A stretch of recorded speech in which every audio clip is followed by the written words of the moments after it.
Hi friends, welcome to Salem Padma சமையல்। இன்னைக்கு நம்ம என்ன பார்க்க போறோம்னா டொமேட்டோ பருப்பு। இது பாத்தீங்கன்னா கொஞ்சம் நல்லா டிஃபரண்ட் டேஸ்டா நல்லா இருக்கும்। வாங்க போய் பார்க்கலாம்। அதுக்கு முன்னாடி நம்ம சேனல் இப்பதான் புதுசா பாக்குறீங்கன்னா சப்ஸ்கிரைப் பண்ணிக்கோங்க, பக்கத்துல இருக்கிற பெல் பட்டனையும் கிளிக் பண்ணிக்கோங்க। இப்போ முதல்ல அதுக்கு பாத்தீங்கன்னா நான் வந்து 100 கிராம் அளவுக்கு துவரம் பருப்பு எடுத்து வச்சிருக்கேன்। இதை வந்து கழுவிட்டு வந்துடுறேன்। பாருங்க, நான் குக்கர் வச்சிருக்கேன்। இப்போ நான் கழுவுனது துவரம் பருப்பு போட்டுக்கிறேன்।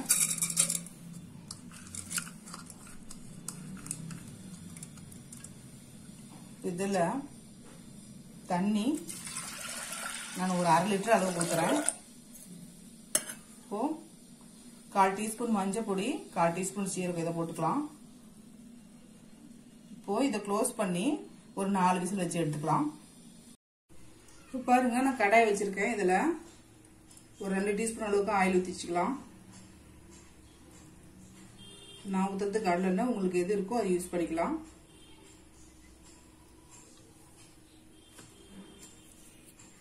இப்போ இதுல ஒரு 1/4 டீஸ்பூன் அளவுக்கு ஜீரகம், ஒரு பச்சை மிளகாய் கீரி வச்சிருக்கேன், அதை போட்டுக்கலாம்। ஒரு 5-6 பல்லு பூண்டு தட்டி வச்சிருக்கேன், அதை போட்டுக்கலாம்।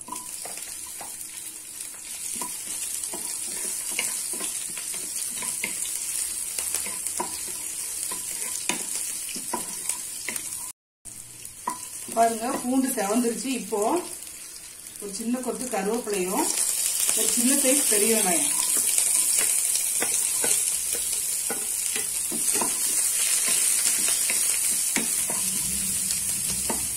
இதை நல்லா வதக்கிக்கலாம்।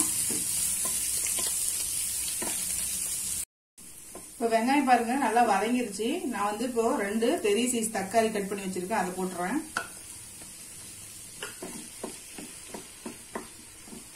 தக்காளி போட்டு நான் கொஞ்சமா உப்பு போடுறேன்। தக்காளி நல்லா மேஷ் ஆகிற அளவுக்கு வதங்கணும்।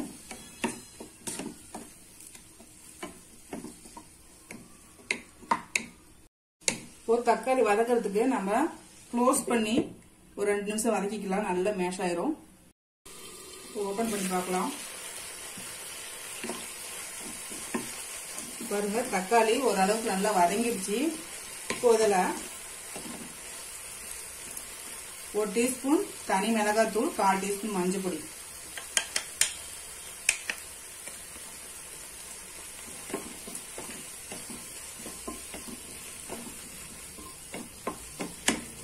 இது ஒரு 1 நிமிஷம் வதங்கட்டும்।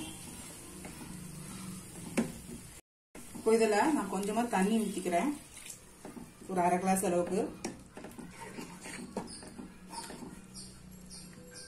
இப்போ மறுபடியும் க்ளோஸ் பண்ணி ஒரு 2 நிமிஷம் கொதிக்க வச்சுக்கலாம்।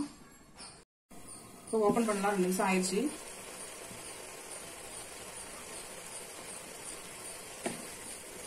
பாருங்க, மிளகாய் பொடியோட பச்சை வாசனை போயிடுச்சு। இப்போ நம்ம வந்து வேக வச்ச துவரம் பருப்பு ஊற்றிக்கலாம்। மசிச்சு விட்டுக்கோங்க கரண்டியில।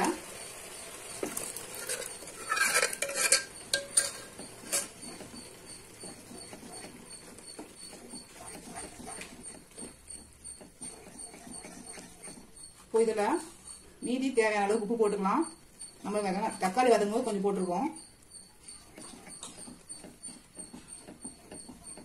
இப்போ இதுல தண்ணி கொஞ்சம் ஊத்துறேன்। நான் குக்கரை கழுவிட்டு ஒரு கிளாஸ் அளவுக்கு தண்ணி ஊத்துறேன்।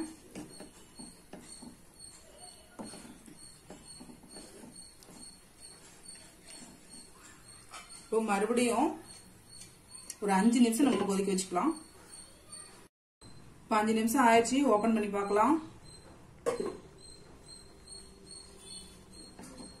பாருங்க, நல்லா பருப்பு சேர்ந்தாப்புல வெந்துருச்சு। இப்போ தாளிச்சு கொட்டிக்கலாம்। இப்போ பாருங்க, நான் பேன் வச்சிருக்கேன்। இப்போ இதுல நான் 2 டீஸ்பூன் அளவுக்கு நெய் ஊத்துறேன்।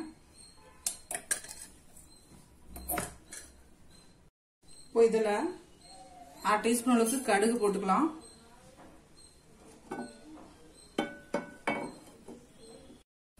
ஒரு டீஸ்பூன் கடலைப்பருப்பு, ஒரு டீஸ்பூன் உளுந்து இதையும் போட்டுக்கலாம்।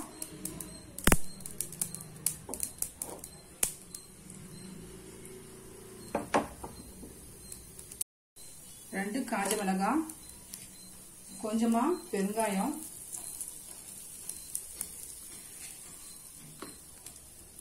பாத்தீங்கன்னா ஒரு 10 சின்ன வெங்காயம் இந்த மாதிரி பொடிசா கட் பண்ணி வச்சிருக்கேன். சின்ன வெங்காயம் இல்லைன்னா பெருசு கூட போட்டுக்கலாம்.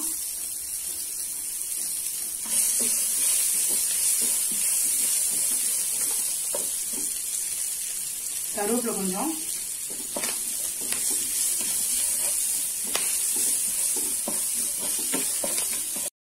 இப்போ பாருங்க வெங்காயம் வதங்கிடுச்சு. இப்போ நம்ம இந்த பருப்புல கொட்டிக்கலாம். இப்போ தாளிப்பாய் இதில் போட்டுடலாம்.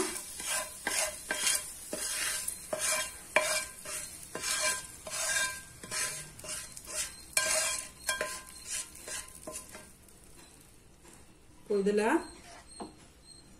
மல்லி இலை போட்டா நம்ம தக்காளி பருப்பு ரெடிங்க. இப்ப பாருங்க நாம செஞ்ச இந்த ஆந்திரா ஸ்டைல் டொமேட்டோ பப்பு ரெடி ஆயிருச்சு. இது பாத்தீங்கன்னா ரைஸ்ல எல்லாம் போட்டு சாப்பிட்டா நல்லா டேஸ்டா இருக்கும். ட்ரை பண்ணி பாருங்க. இந்த வீடியோ உங்களுக்கு பிடிச்சிருந்தாக்கா லைக் பண்ணுங்க, ஷேர் பண்ணுங்க, கமெண்ட் பண்ணுங்க.